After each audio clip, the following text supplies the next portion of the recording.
Hello दोस्तों, आज का जो वीडियो है हो सकता है आप में से कई लोगों के लिए आउट ऑफ ट्रैक हो या फिर आप समझ सकते हैं कि ये हमारे चैनल से हटकर टॉपिक है। लेकिन मेरा एक मराठी चैनल है जिस पर बेसिकली मैं बिल्डिंग कंस्ट्रक्शन और जो परमिशन के रूल है उसके बारे में बात करता हूँ। तो वहाँ पर मुझे एक कमेंट आया जो कि मैं आपके स्क्रीन पर डिस्प्ले करना चाहूँगा।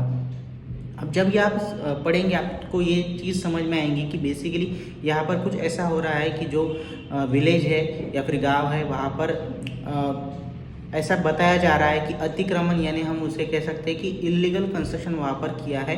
ऐसा जो सरपंच है वो कह रहे हैं। स्पेसिफिक जो हमारे सब्सक्राइबर है या फिर व्यूवर है उन्होंने इस तरह से कमेंट किए। अब उन्हें यहाँ पर सोल्यूशन चाहिए तो मैं डायरेक्टली अब उनसे ही बात करूँगा।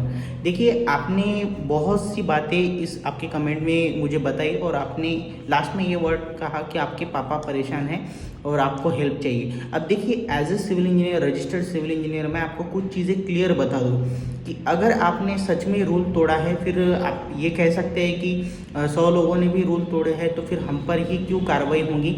अब देखिए, ये जो रूल है अगर किसी को नोटिस आती है तो बेसिकली आपकी जिम्मेदारी है कि उस नोटिस को आंसर आपको करना है। अगर आपको इस तरह से कोई भी अगर नोटिस नहीं आई है तो उस केस में आपको टेंशन लेने की ज़रूरत नहीं है। लेकिन अगर आपको नोटिस आई है तो मैं कहूँगा कि जल्द से जल्द आपको यहाँ पर आंसर देना होगा उस नोटिस का। अब नोटिस का आंसर देना है, इसका मतलब ये नहीं कि आपको खुद को लिख के देना है या फिर आपके पेरेंट्स जो है उनको आंसर देना है। आपको 2 लोगों को यहाँ पर अपॉइंट करना होगा और उनकी जो भी फीस होंगी वो आपको पे करनी होगी। और ये ज़रूरी है, आप इन लोगों के सिवा ये जो लड़ाई है आपकी, मे बी ये मुझे पता नहीं कि आप सच में इलीगल कंस्ट्रक्शन किया है या नहीं, लेकिन फिर भी ये लड़ाई अगर आपको लड़नी है तो 2 लोग आपको ज़रूरी है। सबसे पहले एक अच्छे वकील जो आपके साइड में आपके साथ खड़े रहेंगे, और दूसरे है रजिस्टर्ड इंजीनियर। जिस तरह से मैं हूँ कि मान लीजिए अगर मुझे जो बिल्डिंग बायलॉज हैं मेरी स्टेट के तो उसके बारे में जानकारी है, तो ठीक इसी तरह जो आपका जो भी आपके विलेज है वहाँ के जो भी नगर पंचायत या फिर नगर पालिका या फिर महानगर पालिका जो भी आपके लिए करीब है, वहाँ के जो रजिस्टर्ड इंजीनियर है बेसिकली प्राइवेट इंजीनियर, उनसे आपको कंसल्ट करना होगा और ये जो केस है इसमें उनसे हेल्प लेनी होगी।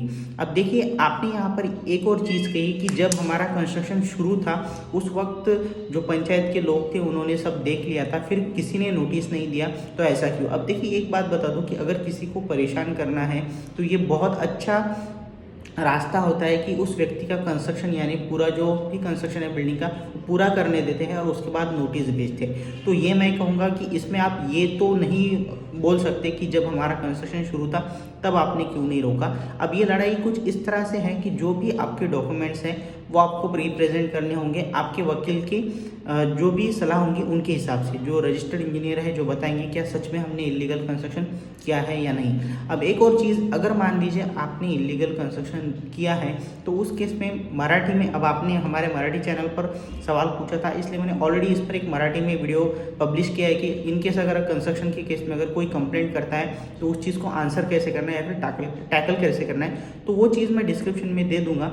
लेकिन फिर भी मैं एक चीज़ शॉर्टकट में आपको बता दूं कि अगर इलीगल कंस्ट्रक्शन किया है तो उस केस में आप आंसर दीजिए, पोलाइटली आंसर दीजिए लीगली, और जो भी पेनल्टी होंगी वो पे कर दीजिए, बिकॉज इसमें से कोई छूटने का रास्ता नहीं है। ठीक है, ये रही तब की बात अगर आप सच में यहाँ पर इलीगल कंस्ट्रक्शन कर चुके हैं तो।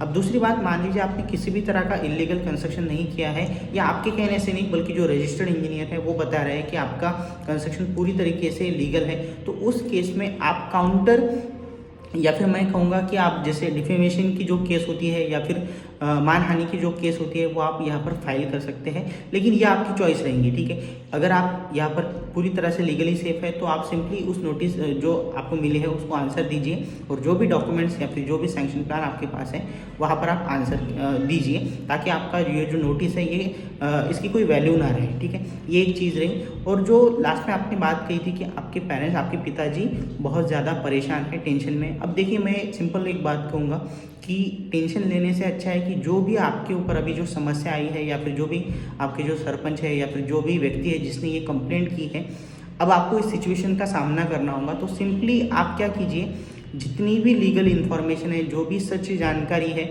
वो आप कलेक्ट कीजिए और आपके पेरेंट्स को ये चीज़ें दिखाइए। अगर ये वीडियो भी आप उनको दिखाएंगे तो भी अच्छा लगेगा। मैं जो आपके पिताजी हैं मैं उनसे भी यहाँ पर कहना चाहूँगा कि सर देखिए, आपको एक ही रास्ता है यहाँ पर, जो वकील है एक अच्छे वकील आप अपॉइंट कीजिए और एक अच्छे रजिस्टर्ड इंजीनियर, उनके साथ ये जो भी सिचुएशन है वो डिस्कस कीजिए। बस एक चीज़ आपको ध्यान रखनी है, जो वकील रहेंगे या फिर जो भी आपके रजिस्टर्ड इंजीनियर रहेंगे, या आपकी पहचान वाले होनी चाहिए। ऐसा ना हो कि जो सामने कंप्लेंट करने वाला व्यक्ति है वो उसी का ही आदमी हो और आपके साथ धोखाबाजी कर दे। तो इस चीज़ से बचने के लिए आपके जो पहचान वाले हैं ऐसे ही वकील और रजिस्टर्ड इंजीनियर आपको अपॉइंट करने हैं। और जो इतना सारा आपने, मैं समझ सकता हूँ कि ऑब्वियसली आपको परेशानी हो रही है, इसलिए आपने इतनी सारी चीज़ें यहाँ पर मुझे कमेंट की है। तो सबसे पहले मैं बता दूं कि जो मेरे तरफ से हो सकता है वो मैंने इस वीडियो में बताने की कोशिश की है।